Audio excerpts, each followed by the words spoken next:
오늘은 어린이 주일입니다. 어린이 주일의 설교 제목이 조금 고약합니다. 고약한 어른들 시대의 아이들이라고 제목을 붙였는데, 원래 붙이려고 했던 제목은 고약한이 아니고 미친입니다. 미친 어른들 시대의 아이들, 이게 더 맞겠다 싶은데 저희 아내가 자꾸 그러면 안 된다, 설교 제목은 자꾸 이렇게 선정적으로 이렇게 하면 안 되고 조금 부드럽게 해야 된다. 저희 아내도 신학교에서 만났기 때문에 신학적인 이 기초를 갖고 저한테 이제 그런 얘기를 해서 제가 가정의 달이고 해서 아내의 말을 이렇게 들었습니다. 이렇게 얘기하는 것은 아내의 말도 수용하고 또 제 의사도 꺾지 않는 그러한 두 가지 의미가 다 있습니다. 그래서 오늘 원래 설교 제목은 미친 어른들 시대의 아이들. 왜냐하면 그 내용에 이제 미친 어른들이 좀 많이 나오기 때문에 이제 그렇습니다.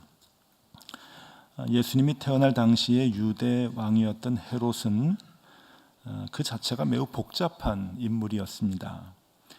민족적인 측면에서는 아랍인의 혈통을 이었고, 종교적으로는 유대인이었고, 문화적으로는 그리스인이라고 자부했고, 정치적으로는 로마인이었습니다. 그러니까 한마디로 얘기하면 정체성이 없는 사람이라고 하는, 자기도 헷갈리고 복잡한 인간이라고 하는 거죠. 당시 로마의 황제 자리를 놓고 안토니우스하고 옥타비아누스의 싸움은 세계사적으로도 유명합니다. 그 내용을 자세하게 얘기할 수는 없겠지만은, 처음에는 이 헤롯이 안토니우스의 신복으로 있으면서 옥타비아누스하고 함께 싸우다가 옥타비아누스가 이제 싸움에서, 전쟁에서 이겨서 로마의 황제가 됩니다. 그러자 옥타비아누스 쪽으로 붙어서 생존을 하게 됩니다. 이 옥타비아누스는 나중에 황제가 된 뒤로 로마 원로원으로부터 아우구스투스라고 하는 이름을 부여받게 되죠. 그래서 아우구스투스로부터 정치적 힘을 이제 부여받아서 유대 땅을 다스리는 왕이 됩니다. 그러니까 그거 하나만으로도, 이 역사적 사실 하나만으로도 그가 얼마나 줄을 잘 타는 인간이었나 하는 것을 알 수 있습니다. 그는 또 10명의 여성과 결혼을 합니다. 그리고 아들도 정족이 될 수 있다고 여겨서 사마리아 지역에서 통치를 하고 있었던 아들 둘을 목졸라 죽이도록 명령을 내려서 살해합니다. 자기가 낳은 아들을 죽일 정도의 아버지입니다. 또 10명의 왕비 중에 가장 총애했던 마리암네라고 하는 왕비가 있었는데, 자신을 사랑하는지 그리고 자기에게 충성을 다하는지 의심을 하다가 죽여버립니다. 그런데 죽인 것만으로 끝나는 것이 아니라 그런 일을 저지르고도 왕비의 이름을 부르면서 왕궁을 돌아다닙니다. 그 왕비를 못 잊어서 자기가 죽여놓고요. 그래서 시녀들에게 왕비를 데려오라고 명령을 하고, 데려올 수가 없죠, 죽은 사람을. 데려오지 못하면 시녀들을 두들겨 팼다고 하는 기록들이 있습니다. 그러니까 정신병자입니다. 생의 마지막 병세가 악화될 때 왕세자를 지하 감옥에 가두어서 죽이려고 했고요. 자신이 죽었을 때 백성들 아무도 애곡하지 않을 것을 알고는 온 유대 땅의 명사 수천 명을 체포해서 여리고 경기장에 가두고서는 자신이 죽으면 함께 죽이라고 명령을 했던 장본인이 바로 헤롯입니다. 자신이 죽었을 때 모든 백성들이 울도록 하기 위함이었죠. 다행히 이 명령은 헤롯이 죽고 난 뒤에 집행되지 않았습니다. 여러분, 이 정도면 설교 제목이 왜 고약한이 아니고 미친인지 이해가 가실 겁니다. 이건 미친 사람입니다. 한 공동체의 지도자가 미치면 그 구성원들은 고통스러운 것입니다. 그리고 공동체 중에 제일 약자라고 볼 수 있는 아이들은 생존권을 위협받게 됩니다. 그것을 증명이라도 하듯이 예수님 탄생 당시에 헤롯은 유대 땅 베들레헴 지역에서 태어난 2살 이내의 사내 아이를 다 죽이라고 명령을 했고 죽였습니다. 미친 헤롯이기에 어렵지 않게 결정할 수 있는 일이었습니다.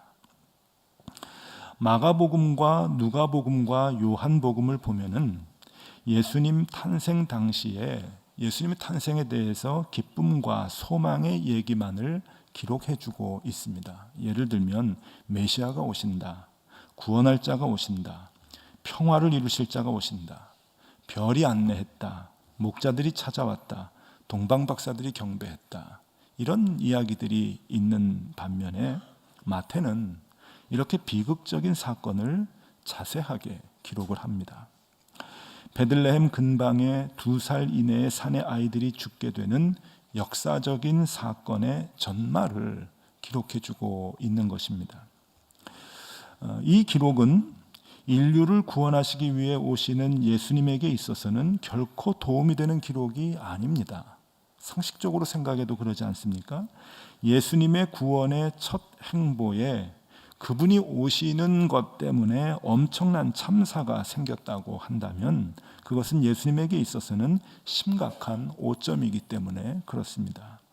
감춰질수록 좋은 사건이지요. 은폐되어질수록 유익한 것이 있습니다. 바로 이런 것일 것입니다. 그러나 그럼에도 불구하고 마태는 그 내용을 비교적 자세하게 솔직하게 기록을 합니다. 왜 그랬을까? 의문을 좀 가져볼 필요가 있습니다. 감춰지면 좋을 만한 그러한 사건, 예수님의 구원의 사역 가운데 결코 도움이 안 되는 이 사건을 마태는 왜 자세하게 기록을 했을까 하는 것입니다. 여기에는 마태의 한 가지 의도가 있습니다. 그것은 마태는 지금 이 예수님을 모세라고 알리기 위함입니다. 모세는 이스라엘 사람들에게 있어서 구원의 상징입니다. 이스라엘 사람들이 상징적으로 생각하는 몇 명의 인물이 있습니다. 다윗은 왕이고 모세는 구원자입니다. 이름 자체도 건져냈다라고 하는 뜻이거든요. 구원했다라고 하는 뜻입니다. 이스라엘 민족을 이집트에서 해방시키고 하나님이 약속하신 땅 가나안으로 인도한 지도자가 바로 모세였습니다.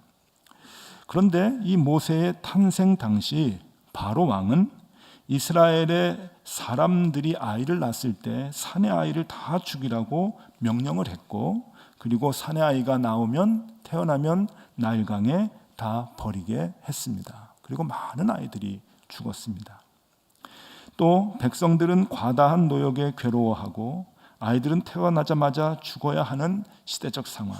그래서 모든 가정들이 고통 중에, 아픔 중에, 애통 중에 있는 그 상황. 여러분, 이보다 더 기막힌 상황이 어디 있겠습니까? 오늘날 많이 힘들고 어려운 상황이 우리에게 자꾸 겹쳐서 일어난다고 해도 이때의 상황보다 더 아프고 괴로운 상황이겠습니까? 아닙니다. 정말 말이 나오지 않는 어이가 없는 상황이 그 당시에 모세가 태어날 당시에 유대 백성들의 사회의 모습이었는데, 그런 시대의 고통 중에 있는 이스라엘 백성들을 구원한 자가 태어나는 모습, 그것을 지금 상기시키고 있는 것입니다. 그것을 떠올리면서 예수님이 바로 그 모세다, 그 메시아다라고 얘기해주고 있는 것입니다. 미친 헤롯이 온 땅을 공포로 몰아가고 있고 선량한 백성들이 살 수 없게 만드는 고통의 시대에 예수님이 오셨다라고 하는 것을 지금 마태는 얘기하고 싶었던 것입니다. 마태는 당시의 시대가 더없이 절망적인 시대임을 말하고 싶었던 것이고, 그런 시대에 고통받는 사람들에게 예수님의 탄생에 의한 소망을 주고 싶었던 것입니다. 그것이 마태가 이 사건을 기록한 이유입니다. 이런 시대에 예수님이 탄생하셨다는 것은 두 가지 의미를 줍니다. 그것은 첫 번째로 예수님이 오셨으니 이제 아이들은 죽지 않는다라고 하는 것이고, 또 하나는 예수님이 오셨으니 미친 어른들을 바로 잡아 주실 것이다 라고 하는 것입니다. 즉 예수님은 아이들에게도 필요하고 어른들에게도 필요한 우리 생명의 근원이다라고 하는 것입니다. 그것이 마태가 얘기하고 싶어하는 메시지입니다. 다 미쳤죠. 헤롯도 미치고 바로왕도 미쳤습니다. 아이들 죽이는 것이 여러분 큰 일이 아니었습니다. 그냥 일상적인 일이었습니다. 그런 시대의 백성들은 고통 중에 있었고 그런 상황 가운데서 예수님이 탄생하셨다. 우리는 어른들에 의해서 어린이나 자녀들이 학대당하고 폭행당하는 아동학대가 끊이질 않고 이어져서 많은 걱정과 공분을 사는 시대에 살고 있습니다. 아버지나 어머니가 자식을 학대하고 어린이집에서 교사들이 아이를 폭행하여 아이들이 죽는 일이 산발적으로 일어나서 온 국민의 분노를 샀었습니다. 그러다가 급기야 2달 전 지난 2월에는 중학생 딸을 폭행해서 죽이고 1년 가까이 시신을 방치한 어느 목사의 가정이 발각이 되면서 아동학대에 대한 사회적 충격과 염려는 절정을 이루었다고 얘기들 했습니다. 충격을 많이 받았죠. 그래서 이런 평가들을 합니다. 더 어떻게 우리가 바닥으로 내려갈 수가 있는가, 이 사회가. 근데 여러분, 그건 절정이 아닙니다. 생각해 보면 그것은 충격과 염려의 절정이 아니라 그냥 늘 있어 왔던 이어지는 일상적인 일이었다라고 하는 것입니다. 그리고 앞으로도 그런 일들은 또 계속 일어날 것입니다. 여러분이 2년 전에 세월호가 침몰했습니다. 그것만 생각해 보십시오. 모든 국민이 엄청난 트라우마를 받았던 충격적인 사건 아니었습니까? 304명이 목숨을 잃었고 아직도 배 안에 9명의 학생과 실종자들이 있습니다. 왜 죽게 되었는지 아무도 모르지만, 알려고 하지도 않지만 알고 있는 것이 하나 있습니다. 정치하는 사람들도 일반 백성들도 다 인정하는 것 하나 있습니다. 그건 뭡니까? 어른들 때문에 죽었다는 거죠. 그거 다 인정하시죠? 어른들 때문에 죽었다. 아직도 배 안에는 실종자들이 있는데 책임자는 없습니다. 사건의 해결의 기미가 보이질 않고 정부는 유족들을 정치적인 세력으로 보고 있고 정치적, 경제적 이유를 들어서 배를 건져 올릴 생각은 하지도 않는 사회. 이 정도면 어른들은 미친 겁니다. 지금 이 얘기를 듣고 목사가 왜 자꾸 정치적인 얘기를 하느냐라고 생각하신다면 반성하십시오. 정치적인 얘기가 아닙니다. 이건 옳고 그름의 얘기입니다. 어른들은 미쳤습니다. 죽여놓고도 그것도 모르고 계속 미쳐가고 있습니다. 이런 시대에 우리가 아이들을 키웁니다. 헤롯 왕이 미쳤습니까? 바로가 미쳤다고 생각합니까? 오늘의 어른들은 미치지 않았나요? 아이들이 왜 죽어가는지 아십니까? 어른들이 미치면 아이들은 죽습니다. 아이들이 왜 죽는지 아십니까? 부모들이 미치면 아이들이 죽습니다. 고약한 어른을 둔 세월호 아이들만 죽는 것이 아닙니다. 포악한 부모를 둔 자녀들만 맞아 죽는 것이 아닙니다. 우리 모두가 아이들을 죽음으로 내몰고 있는 것은 아닌지 되돌아봐야 합니다. 경쟁사회를 만들어 놓고 그 경쟁에서 이겨야 행복한 것이라고 얘기하며 가르치고 이기는 방법을 가르치는 어른들이 있는 한 이 사회의 아이들은 절대 행복하지 않습니다. 그건 죽음으로 몰고 가는 것입니다. 헤롯 왕 얘기가 아닙니다. 바로 왕의 얘기가 아닙니다. 이것은 삶의 원리입니다. 그래서 하나님이 우리에게 해주시는 말씀입니다. 미친 어른들이 있어서 아이들이 죽어가는 시대에 예수님이 오셨다고 하는 것은 오늘 이 어린이 주일에 우리에게 가르쳐 주시는 말씀의 의미가 매우 큽니다.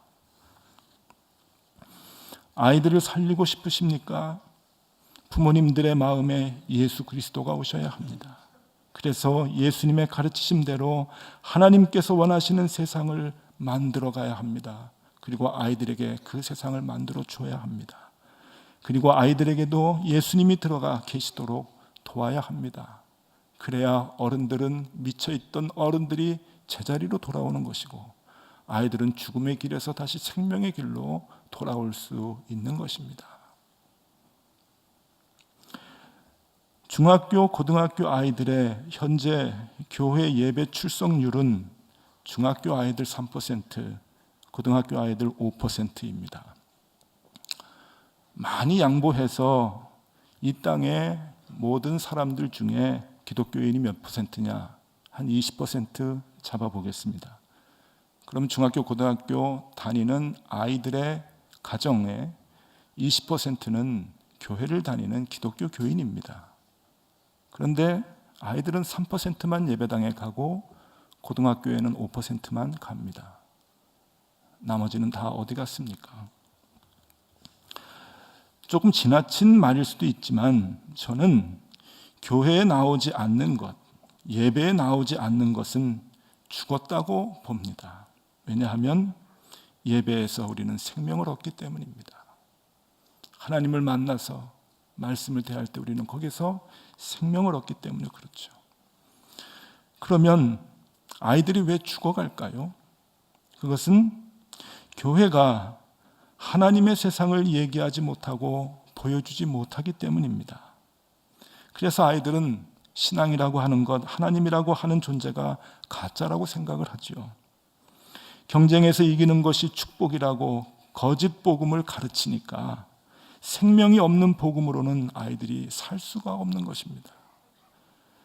죽어가는 아이에게 피가, 수혈이 되는 피가 필요한데 그 아이에게 피를 넣어주지 않고 물을 넣어주면 아이들이 살지 못합니다. 죽습니다. 같은 원리입니다. 아무리 우리가 교회에서 공부 잘하고 기도 열심히 하고 성경 많이 보고 그리고 하나님께 간구하면 좋은 학교 들어가고 한다, 그런 걸 아무리 가르쳐 줘봐도 그것은 피를 넣어주는 것이 아니라 물을 넣어주는 거예요.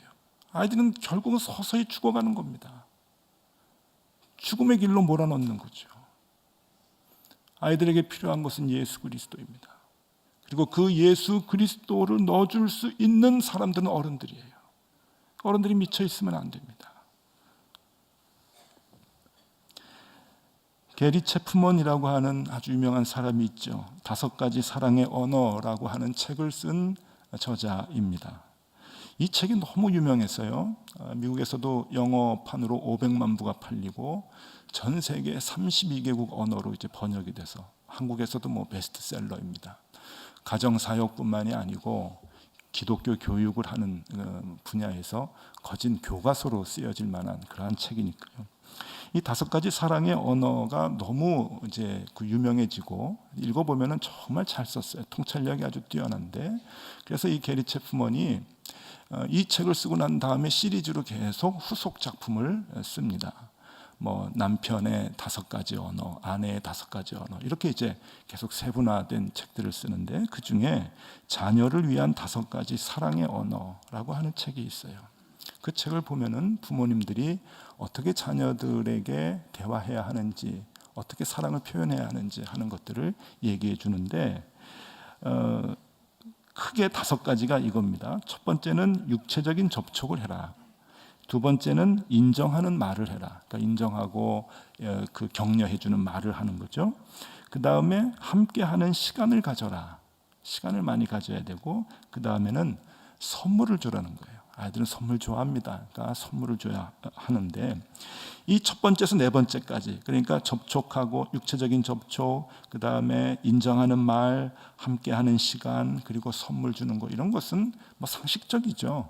일반 교육학에서 다 얘기를 하는데 5번째가 의미가 있어요. 5번째는 뭐라고 하냐면은 봉사라고 합니다. 그러니까 부모가 자녀들에게 봉사해야 된다는 거예요. 봉사해야 되죠. 그런데 이분이 하시는 얘기는 때에 맞는 봉사를 해야 된다는 겁니다. 봉사를 하되 때에 맞는 봉사. 그러니까 예를 들면은 여러분 아기 때 기저귀 갈아주죠. 이게 다 봉사입니다. 밥 떠먹여주죠. 봉사인 거예요.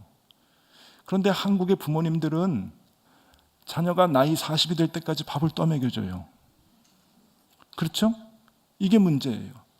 자식이 아들이 군대를 갔는데 기저귀를 갈아주려고 그래요. 그러니까 때에 맞질 않으니까 이 봉사가 사랑이 되질 않는 거예요. 때에 맞는 봉사를 부모가 자녀들에게 해야 된다라고 하는데 중요한 것이 하나 있습니다. 아이들이 취학 시기가 되면, 그러니까 학교를 들어가는 취학 시기가 되면 인지 능력이 있게 되는데 부모님들은 그때부터 하나님이 계시다고 하는 것을 보여주는 봉사를 해야 된다 얘기합니다. 여러분, 여기에 소리가 다 찔려요. 하나님이 계시다고 하는 것을 보여주는 것은 봉사입니다. 자녀들에게 부모님들이 억지로라도 해야 되는 봉사예요. 교회 나가라고, 성경을 읽어야 된다고 다구치는 것으로 끝나는 것이 아닙니다. 그럼 아이들은 튀어경겨져 나가죠. 아이들이 원하는 것은 하나님과 함께 동행하는 부모님의 모습을 보고 싶은 거예요.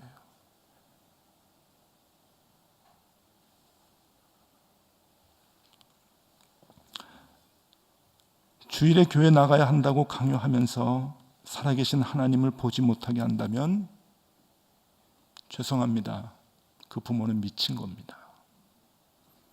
미친 거예요. 우리가 자녀 교육에 좋아하는 성경 구절들이 있습니다. 대표적인 게 잠언 1장 7절에서 9절이죠. 제가 읽어드립니다. 여러분들도 좋아하시는 구절입니다. 여호와를 경외하는 것이 지식의 근본이오늘 미련한 자는 지혜와 훈계를 멸시하느니라.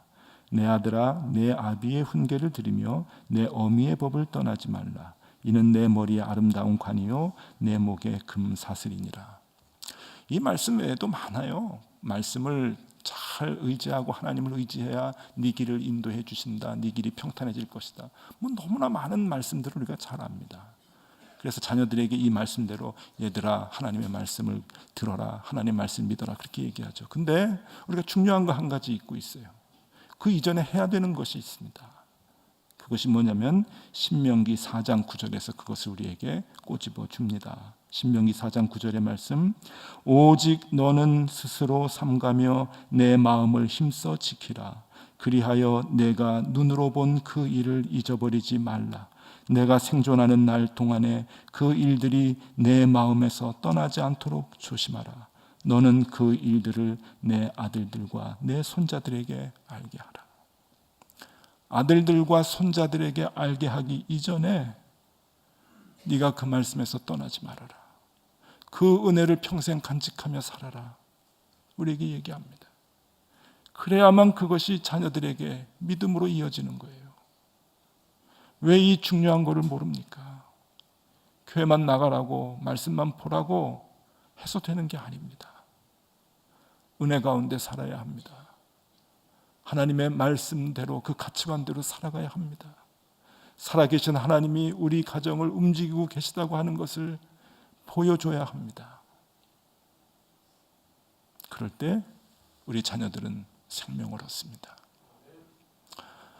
여러분, 이 어린이 주일에 자녀들을 생각을 하면서 우리 부모님들이 뭘 해야 할까요? 죄송한 표현 자꾸 해서 정말 죄송합니다만은 미치지 않았으면 좋겠습니다. 올바로 서야 합니다. 그래야 자녀들이 생명을 얻기 때문입니다. 기도하겠습니다. 헤롯이 베들레헴 지역의 아이들을 죽였듯이 바로가 유대인 아이들을 나일강에 던졌듯이 우리도 아이들을 죽음의 길로 던지고 있지는 않습니까? 하나님, 우리에게는 예수 그리스도가 필요합니다. 유능해지는 법, 경쟁에서 이기는 법, 성공하는 법을 가르치기 이전에 부모된 우리가 먼저 예수 그리스도 잘 믿게 하여 주시옵소서. 살아계신 주님과 동행하고 있음을 자녀들에게 보여주게 하여 주시옵소서. 예수 그리스도 이름으로 기도하옵나이다. 아멘.